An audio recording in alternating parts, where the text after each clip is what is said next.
رسوله الكريم. أما بعد فأعوذ بالله من الشيطان الرجيم. بسم الله الرحمن الرحيم. رب اشرح لي صدري ويسر لي أمري واحلل عقدة من لساني يفقهوا قولي.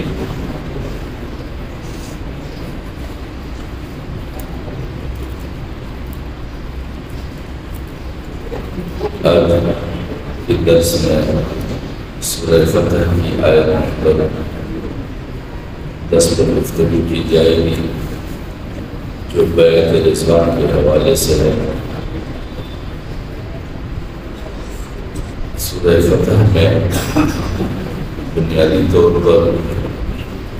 صلح حدیبیہ پر بحث کیا جا رہا ہے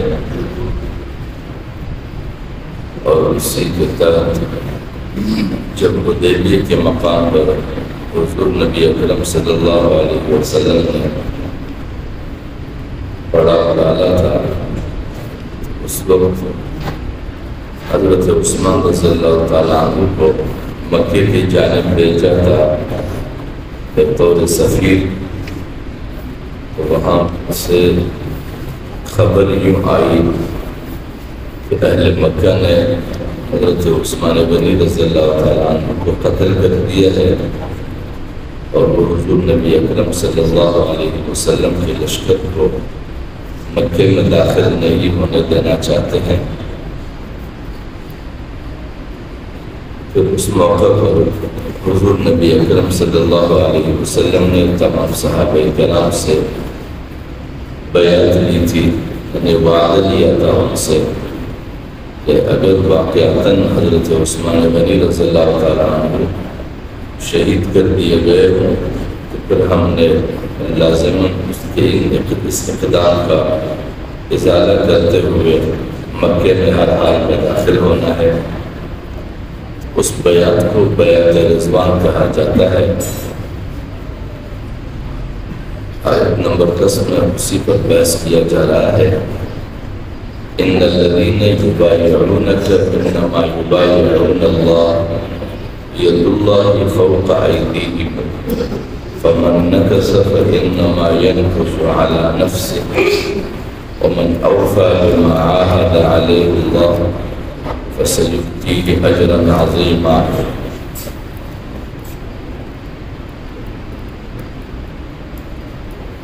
اس آیت میں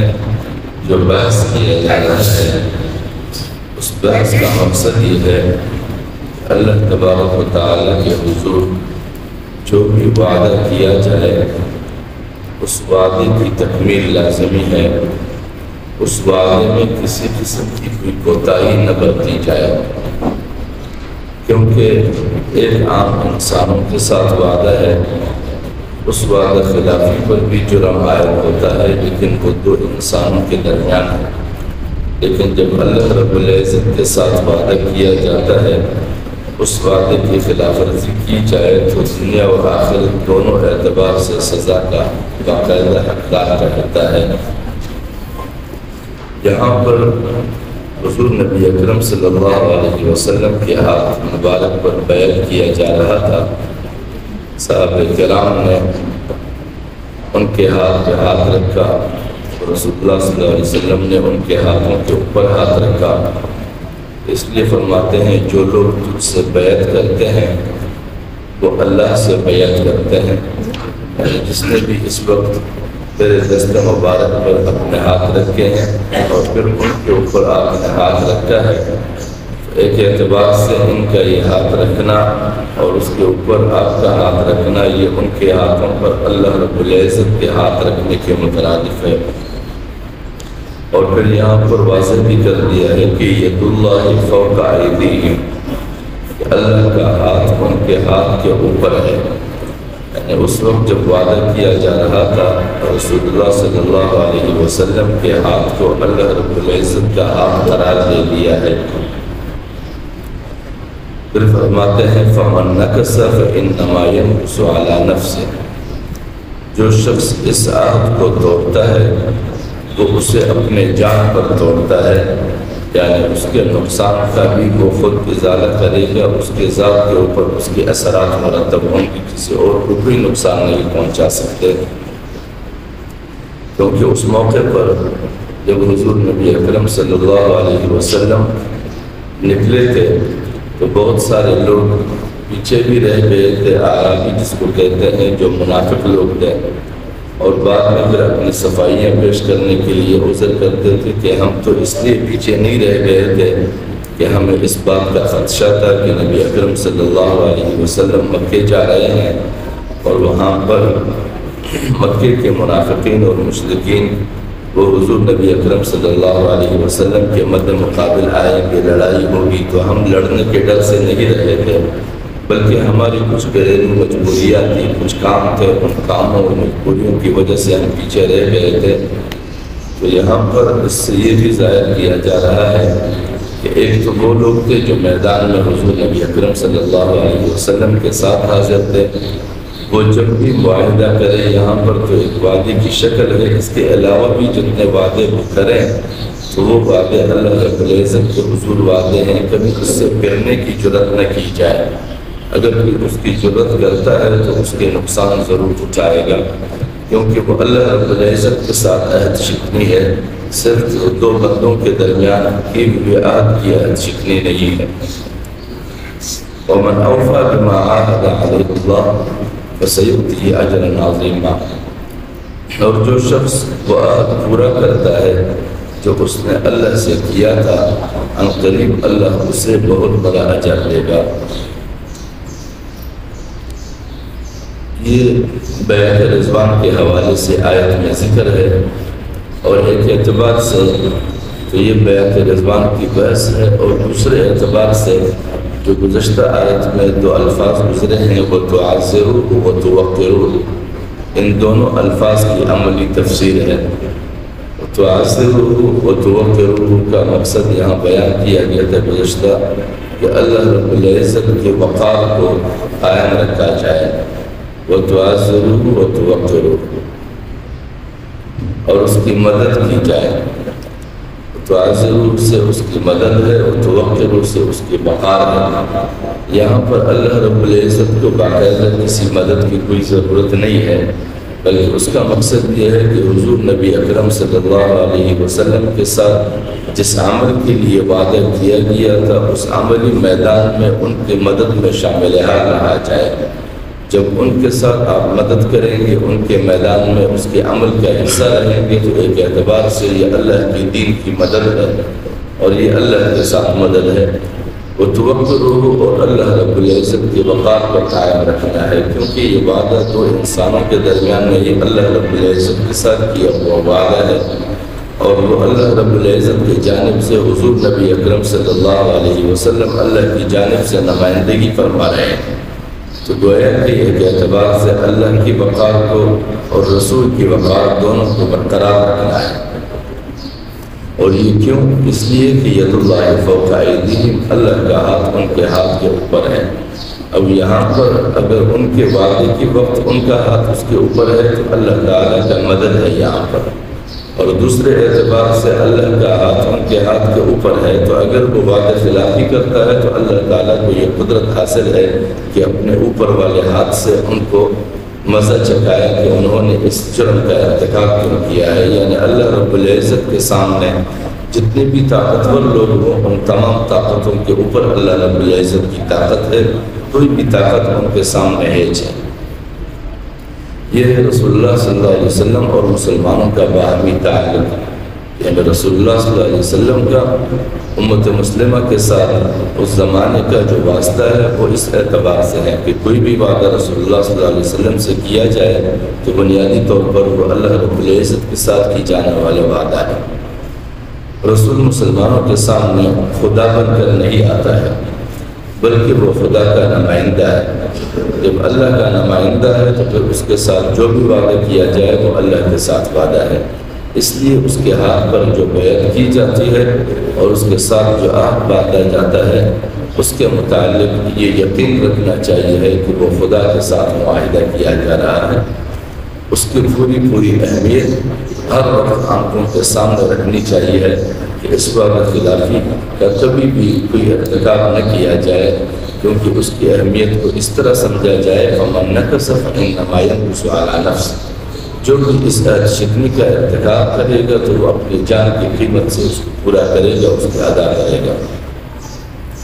اور دوسرا مقصد یہاں پر عہد شکنی کی سزا کا یہ بھی ہے کہ وہ جماعت جو جماعت اللہ اور رسول کے نام لے کر میدان میں اترتے ہیں اور لوگوں کو اللہ اور اللہ کے رسول کے نام پر اکٹھا کرتے ہیں، تو ایک اعتبار سے یہ رسول اللہ صلی اللہ علیہ وسلم کے اس دعوتی عمل کے تسلسل کہلائے گا۔ جب وہ اس دعوتی عمل کا تسلسل کہلائے گا تو اس جماعت کے قیادت میں اور اس جماعت میں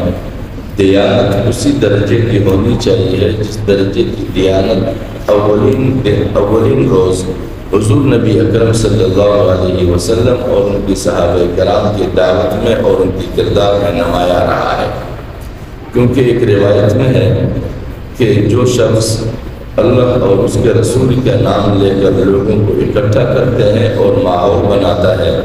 لیکن بعد میں اس اجتماعیت سے وہ اپنی ضرورتوں کی تکمیل کرتا ہے، تو روز محشر اللہ رب العزت براہ راست اس کا فریق ہوگا، یعنی اس کے مد مقابل اللہ رب العزت براہ راست ہوگا۔ وہ اس کا حساب لے گا کہ میرا نام لے رہے تھے، میرے رسول کا نام لے رہے تھے،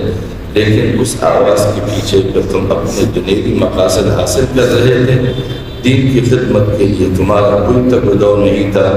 جتنے بھی لوگوں کو تم نے اس راستے پر مصروف رکھا تھا ان تمام لوگوں کے احساسات اور جذبات کے ساتھ تم کھیلتے رہے ہو، میرے نام کا مذاق اڑاتے رہے اور میرے رسول کے نام کا مذاق اڑاتے رہے۔ تو یہاں پر مقصد یہ ہے کہ ایسی کوئی جماعت جو اللہ اور اس کے رسول کے نام لے کر میدان عمل میں اترتے ہوں اور لوگ ان کے ساتھ وعدہ کرتے ہو، تو ایک اعتبار سے وہ اللہ کے ساتھ وعدہ کرتے ہیں، وہ اس فرد کے ساتھ وعدہ نہیں کرتے ہیں۔ اور پھر جماعت کے وہ سربراہ جو لوگوں کے ساتھ وعدہ کر رہے ہوں، وہ وعدہ بھی اللہ کے حضور ایک دعویٰ ہے جو وہ کر رہے ہیں، تو ایک اعتبار سے وہ بھی اللہ کے حضور وعدہ کر رہا ہے لوگوں کے ساتھ۔ تو اس طرح کی جماعت کے اندر ایسا ضابطہ لازمی ہے کہ وہ اس طرح کے لوگوں کو کبھی عہد شکنی کا موقع فراہم نہ کرے۔ اگر ایسی جماعت کے اندر بھی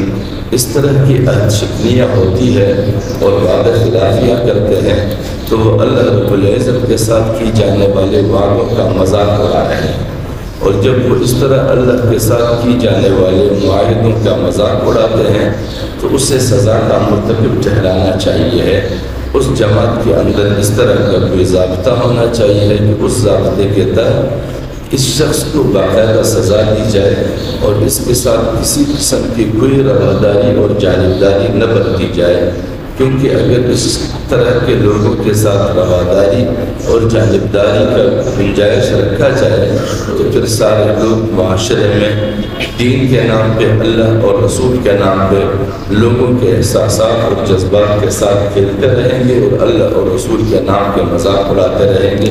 لہٰذا کسی بھی دیندار معاشرے کے اندر اس بات کی کوئی گنجائش نہیں ہے کہ وہ اللہ کا نام لے اور رسول کا نام لے، لیکن بعد میں پھر وہ اللہ اور رسول کے نام کے ساتھ اپنے ذاتی مقاصد کی تکمیل کرتے رہے، اس بات کی کوئی گنجائش نہیں۔ وہ کیوں؟ وَمَنْ أَوْفَى بِمَا عَاهَدَ عَلَيْهِ اللَّهُ فَسَيُؤْتِيهِ أَجْرًا عَظِيمًا، تو اس لیے کہ جو بھی عہد پورا کرے گا